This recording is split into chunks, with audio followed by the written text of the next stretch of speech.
Welcome back to Earthly Delights, my fellow gardeners. Whether you're tending a few pots on the patio, building up a home garden bed, or trying to turn your backyard into a place that feeds you year after year. Have you ever planted a blueberry bush, watered it faithfully, given it what looked like a good all-purpose fertilizer, and still ended up with weak growth, yellowing leaves, and berries so small and tart they barely felt worth the wait? If that sounds familiar, the problem may not be that you forgot to feed your plant. It may be that you fed it the wrong way. Blueberries are not like tomatoes, roses, or most of the crops people are used to growing. They follow their own rules beneath the soil. And if we ignore that, even well-meant care can do more harm than good. So in this video, we're going to slow down, read the plant correctly, and learn how to fertilize blueberries in a way that truly helps them thrive. If you enjoy practical garden wisdom that saves plants, builds better soil, and makes every season more rewarding, subscribe to Earthly Delights, and let's dig into it. Part 1. The Wild Origins. Listen to the ancestors. Before you can fertilize a blueberry properly, you need to understand what kind of plant you are dealing with and where its instincts were formed. Blueberries, along with cranberries, are among the few fruit crops native to North America, and they come from the Ericaceae family, the same broad plant family that includes wild azaleas, rhododendrons, and mountain laurels. That family background tells you something important right away. This is not a plant that evolved in rich vegetable beds or heavily amended garden rows. In the wild, blueberries are most at home in the quiet understory of conifer forests, in boggy ground, and in sandy pine barrens, where the soil is naturally acidic, rich in decaying organic matter, and surprisingly low in available nutrients. They were shaped by harsh, selective conditions, and over time they developed a root system unlike the one most gardeners are used to working with. While many plants rely on masses of tiny root hairs to gather nutrients from the soil, blueberry roots are extremely fine, shallow, and delicate. They do not have the same kind of root hair network that stronger feeding crops depend on, which means they are far more vulnerable than they look above ground. So how does a plant with such fragile roots survive in poor soil year after year? It survives because it does not try to do the work alone. Blueberry roots form a long-standing partnership with mycorrhizal fungi in the soil.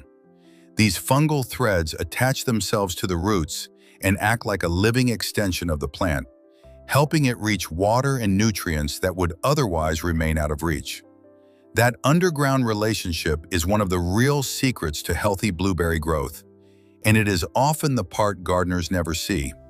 That is why careless fertilizing can backfire so badly. When we pour strong, concentrated fertilizers into the soil without understanding the plant, we may think we are feeding the bush, but in many cases we are damaging the very microbial and fungal life that helps keep it alive. A productive garden is not built by force. It is built by paying attention to how a plant evolved, what kind of soil community supports it, and what must be protected below the surface if we want healthy growth above it. Part 2. The Golden Rule. It's all about the pH. And that brings us to the rule that matters more than any fertilizer brand, feeding schedule, or bag label you will ever read. Test your soil and know your pH. If you remember only one thing from this entire discussion, let it be that. Blueberries are true acid-loving plants, and they perform best when the soil pH stays in the range of about 4.5 to 5.5. That narrow range is not a suggestion. It is the foundation everything else depends on. Why does pH matter so much? Because pH controls nutrient availability. Think of it like a lock and key system in the soil. If the pH drifts too high, even by a small amount, important micronutrients such as iron, zinc, and manganese begin to get tied up in forms the plant cannot use. The nutrients may still be present in the ground, but to the blueberry, they might as well not exist at all. The roots cannot access what the chemistry of the soil has effectively locked away. You can often see this problem before you ever confirm it with a test. If a blueberry bush has leaves that turn pale yellow or almost white while the veins stay dark green, that is a classic sign of iron chlorosis. The plant is not simply hungry, it is struggling in an environment where it cannot take up the nutrients it needs, and no amount of random fertilizing will solve that. If your pH is above 5.5, adding more fertilizer is usually just adding more confusion. The real fix is to bring the soil back into the right range. That can be done by applying elemental sulfur or other soil acidifiers well before planting, giving soil bacteria time to convert that sulfur gradually into the acidity the plant needs. At planting time, many growers also work in Canadian sphagnum peat moss, which naturally falls into an acidic range and helps create a better starting environment around the roots. In other words, before you think about feeding the plant, you must first make the soil capable of feeding it. And that is one of the most useful lessons the garden teaches us again and again. Growth does not always come from adding more. Sometimes it comes from changing the conditions. When the environment finally matches the needs of the plant, progress that once seemed difficult begins to happen much more naturally. Part 3. The nitrogen paradox. Stop poisoning your plants. Once the pH is where it should be, then we can finally talk about feeding. And this is where many blueberry growers make a costly mistake, because they assume nitrogen is just nitrogen. It is not. Most garden crops and fruiting plants respond well to the nitrate form of nitrogen, which is why so many general-purpose fertilizers are built around it. That works for crops like tomatoes, corn, and many common vegetables. But blueberries are different. Remember the kind of land blueberries came from? Acidic, wet, low-oxygen soils where the natural conversion of nitrogen into nitrate happens very slowly. Over time, blueberry plants adapted to that environment and became far better suited to taking up nitrogen in the ammonium form instead. In fact, they have very limited ability to process nitrates efficiently. So when growers apply a fertilizer heavy in nitrate, the plant often struggles to use it, growth slows down, and in stronger concentrations that same fertilizer can actually damage the roots. What looks like feeding can turn into stress, burn, and long-term decline. If you want to fertilize blueberries the proper way, you need to choose a nitrogen source the plant can actually use. When your soil pH is on the higher side of the acceptable range, generally above 5.0, ammonium sulfate is one of the best choices because it supplies ammonium nitrogen while also helping acidify the root zone as the plant takes it up. If the soil is already very acidic, below 5.0, urea can be a good option as well. The key is not just adding nitrogen, but adding the right form of nitrogen for this specific crop. And for growers who prefer a more natural, soil-friendly approach, organic feeding can be an excellent fit. Slow-release fertilizers made for acid-loving plants, such as those blended for azaleas, camellias, or blueberries, are often a safer choice for protecting the fungal life around the roots. Organic materials like blood meal, feather meal, and cottonseed meal can also work well because they break down gradually and release ammonium over time instead of hitting the plant all at once. When you feed blueberries correctly, you are not pushing them. You are supporting a system they already know how to use. Part 4. The less is more philosophy. Phosphorus, potassium, and chlorides. And once you understand the right nitrogen source, the next lesson is just as important.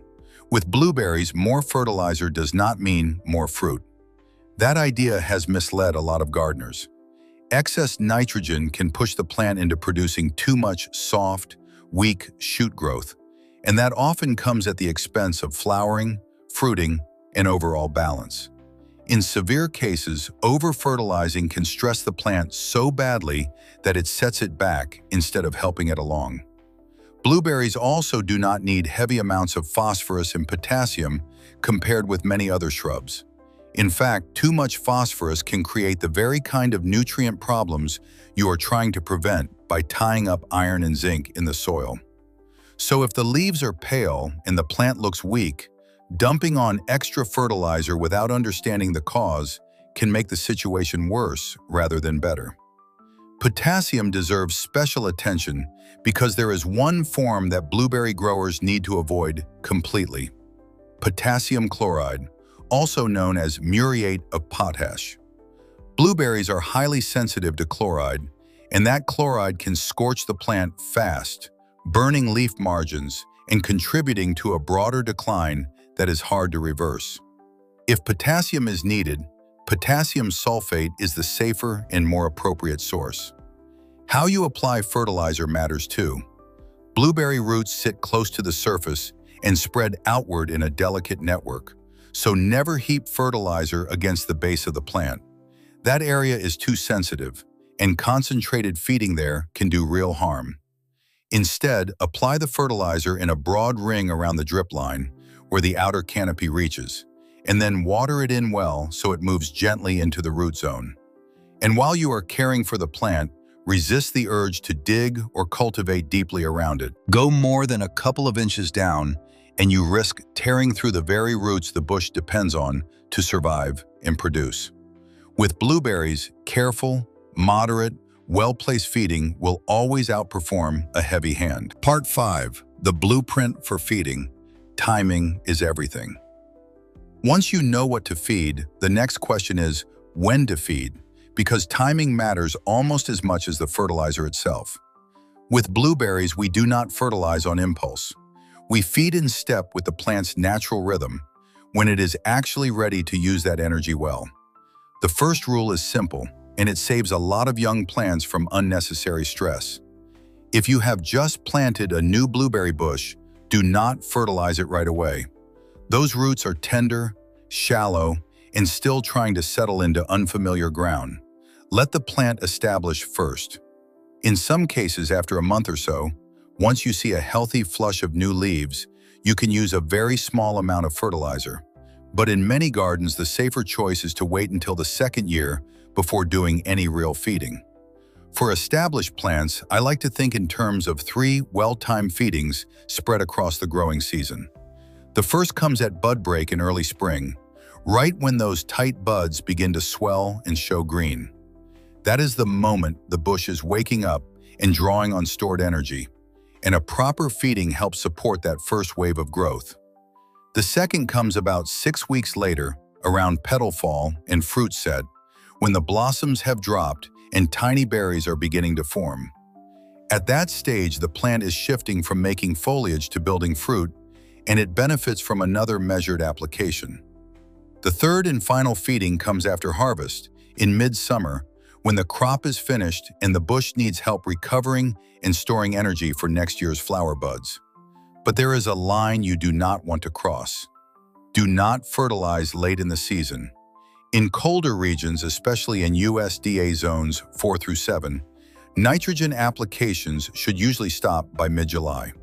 Feed too late, and the plant may respond by pushing tender new growth that has no time to mature before frost arrives. That soft growth is easily damaged by freezing temperatures, and the stress can carry over into disease problems and winter injury. If you are growing blueberries in containers, the rhythm changes a bit. Pots dry out faster, water moves through them quickly, and nutrients leach away much more easily than they do in the ground. So instead of 3 heavier feedings, container blueberries usually do better with lighter, more frequent applications, about once a month at half strength. The idea is still the same: steady support, not excess. Part 6. The blanket of life: mulching and soil biology. Now, once feeding is in order, we need to protect the root zone that makes all of this possible. Blueberry roots sit close to the surface, which means they are especially vulnerable to drying out in heat and stress. In the wild, these plants are rarely exposed to bare soil. They grow beneath a natural layer of forest litter, bark, needles, leaves, and decaying wood that keeps the ground cool, moist, and biologically active. If you want healthier blueberries at home, you need to recreate that same protection. Mulching is not optional with blueberries. It is essential. A layer of organic mulch about 3 to 6 inches deep around the plant can make a tremendous difference. Pine bark, pine needles, and aged wood chips are all excellent choices because they help hold moisture, moderate soil temperature, suppress weeds, and gradually contribute organic matter and acidity as they break down. Over time, that mulch layer becomes part of the system that supports both the roots and the microbial life around them. But this is where a little understanding saves a lot of trouble. Fresh sawdust and fresh wood chips can create a problem if they are used carelessly. Those materials are high in carbon, and when soil microbes begin breaking them down, they need nitrogen to do the job. If that nitrogen is not already in the mulch itself, the microbes pull it from the surrounding soil. The result is what growers call nitrogen tie-up, where the plant suddenly has to compete with the decomposition process for available nitrogen. In practical terms, your blueberry can begin to starve even though you think you have done something helpful. If you use fresh sawdust, you may need to increase your nitrogen input significantly just to keep the plant properly supplied. Conclusion: the harvest of patience. At the end of the day, growing blueberries the proper way is not about chasing the strongest fertilizer or buying the most expensive product on the shelf. It is about understanding the plant well enough to create conditions where it can do what it was designed to do. When you test the soil and bring the pH into range, you make nutrients available. When you choose ammonium over nitrate, you work with the plant's biology instead of against it. When you mulch well and protect the soil life, you are building a healthier system from the ground up.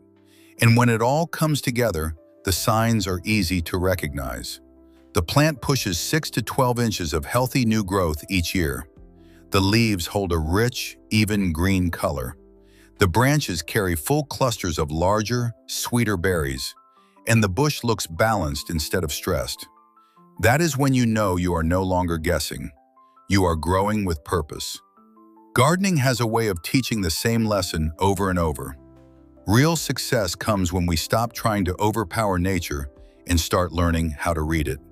So test your soil, feed with intention, protect the root zone, and give your blueberries the kind of home they have been asking for all along.